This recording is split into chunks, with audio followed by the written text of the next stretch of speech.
नमस्कार दोस्तों, स्वागत है आपका आज के इस वीडियो लेक्चर में। हमारी साइंस की टेस्ट सीरीज चल रही थी जिसका अगला वीडियो है।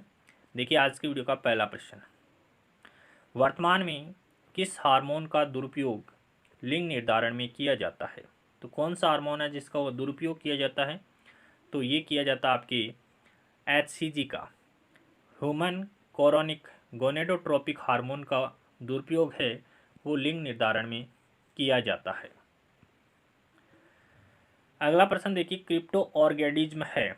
तो क्रिप्टो ऑर्गेनिज्म क्या है? पुरुष में वृषण का उदर गुहा के अंदर रह जाना। वृषण कहाँ स्थित होते हैं? पुरुष में उदर गुहा के बाहर वृषण कोश में स्थित होते हैं। कहाँ पर स्थित होते हैं? वृषण है वो वृषण कोश में स्थित होते हैं। तो क्रिप्टो ऑर्गेनिज्म क्या होता है? ये एक डिजीज है जो पुरुष में वृषण का उदर गुहा के अंदर रह जाते हैं। प्रश्न संख्या 3 देखिए, निम्नलिखित में से कौन सी प्राणी में आंतरिक निषेचन नहीं होता है? आंतरिक निषेचन किस में नहीं होता है? पक्षी में आंतरिक निषेचन होता है, मेंढक में नहीं होता है, स्तनधारियों में होता है।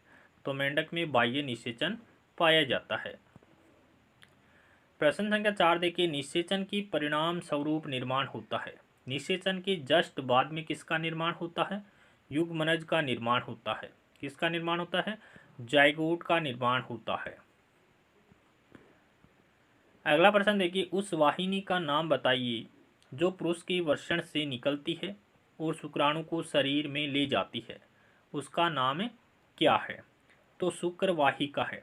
शुक्रवाहिका है वो पुरुष के वृषण से निकलती है और शुक्राणु को कहाँ पर ले जाती है? शुक्राशय में ले जाती है। प्रश्न संख्या 6 देखिए, उस विधि को क्या कहते हैं जिसके द्वारा गर्भाशय में कोपर्टी रखी जाती है? उस विधि को कहते हैं गर्भ निरोध विधि।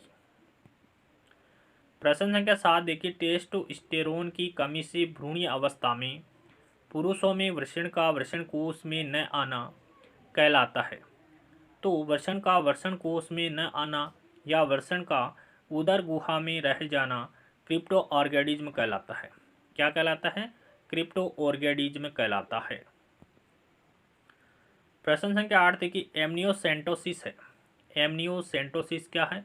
तो ये भ्रूणीय जांच है। एमनियोसेंटोसिस क्या है? एक भ्रूणीय जांच है।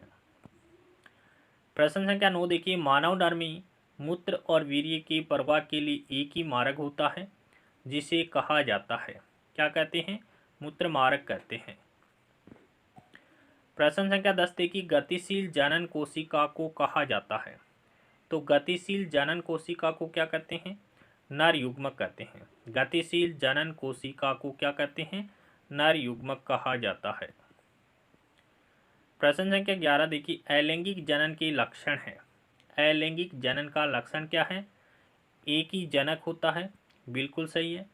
ये समसूत्री विभाजन के द्वारा जनन करते हैं, ये भी राइट है।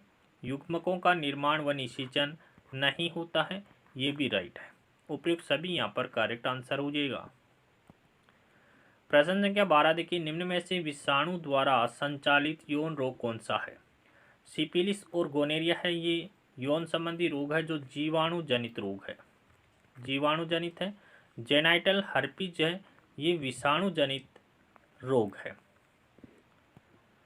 प्रश्न संख्या 13 देखिए, टेस्ट ट्यूब बेबी की परिघटना को निरूपित करती है। टेस्ट ट्यूब बेबी की परिघटना को निरूपित करती है। तो इसमें क्या होता है? निषेचन तो क्या होता है? बाह्य होता है, और विकास है वो आंतरिक होता है। टेस्ट ट्यूब बेबी में क्या होता है? बाह्य निषेचन होता है और विकास आंतरिक होता है। प्रश्न संख्या 14 देखिए, मनुष्य में शुक्र जनन के संदर्भ में असत्य कथन कौन सा है? शुक्र जनन के संबंध में असत्य कथन कौन सा है? तो मनुष्य में शुक्र जनन है वो वृषण में होता है, ये बात तो सही है। जो उदर गुहा में स्थित होता है, उदर गुहा में स्थित नहीं होते हैं, ये उदर गुहा के बाहर वृषण कोश में स्थित होते हैं। तो पहला ऑप्शन यहाँ पर असत्य है कि मनुष्य में शुक्र जनन वृषण में होता है, बिल्कुल सही बात है। लेकिन वृषण है वो उदर गुहा में स्थित न होकर के उदर गुहा के बाहर वृषण कोश में स्थित होते हैं। इसके अलावा देखिए, शुक्र जनन के उपरांत 4 शुक्राणु बनते हैं, बिल्कुल राइट है। शुक्र जनन होता है तो 4 शुक्राणु का निर्माण होता है। शुक्र जनन के दौरान समसूत्री और अर्धसूत्री दोनों विभाजन होते हैं, ये बात भी सही है। एक स्पर्मेटिड से एक ही शुक्राणु बनता है, ये बात भी राइट है कि एक स्पर्मेटिड से एक ही शुक्राणु बनता है। तो यहाँ पर पहला ऑप्शन है वो करेक्ट हो जाएगा, जो असत्य कथन है। मनुष्य में वृषण है वो वृषण कोश में स्थित होते हैं, न कि उदर गुहा में स्थित होते हैं। उदर गुहा के बाहर स्थित होते हैं और बाहर कहाँ पर, वृषण कोश में स्थित होते हैं। प्रश्न संख्या 15 देखिए, मनुष्य की मादा योनि में लैक्टिक अम्ल व कार्बनिक अम्ल के कारण अम्लीयता होती है, यह निम्न में से किस जीवाणु के कारण होती है? तो ये लैक्टोबैसिलस नामक जीवाणु के कारण होता है। प्रश्न संख्या 16 देखिए, वीरंजक चूर्ण का सूत्र क्या है? तो वीरंजक चूर्ण का सूत्र होता है CaOCl2। वीरंजक चूर्ण का सूत्र क्या होता है? CaOCl2 होता है। प्रश्न संख्या 17 देखिए, बेकिंग सोडा, जिसे खाने का सोडा भी कहते हैं, इसे मीठा सोडा भी कहते हैं, का रासायनिक सूत्र क्या है? तो बेकिंग सोडे का रासायनिक सूत्र होता है NaHCO3। किसका सूत्र है ये?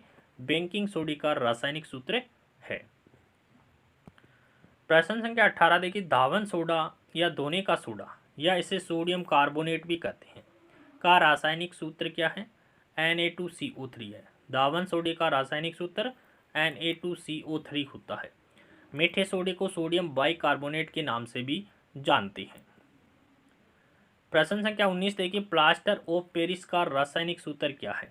तो प्लास्टर ऑफ पेरिस का रासायनिक सूत्र होता है CaSO4 ½ होता है। कैल्शियम सल्फेट अर्ध हाइड्रेट या कैल्शियम सल्फेट हेमीहाइड्रेट भी इसको कहा जाता है। प्रश्न संख्या 20 और आज का अंतिम प्रश्न है, जिप्सम का रासायनिक सूत्र क्या है? तो जिप्सम का रासायनिक सूत्र क्या होता है? CaSO4 2H2O होता है। जिप्सम का रासायनिक सूत्र क्या होता है? CaSO4 2H2O होता है। प्लास्टर ऑफ पेरिस है, उसमें जब जल डालते हैं, प्लास्टर ऑफ पेरिस में जब 1 से 1/2 अणु जल डाला जाता है तो किसका निर्माण होता है? कैल्शियम सल्फेट का निर्माण होता है। CaSO4 2H2O का निर्माण होता है।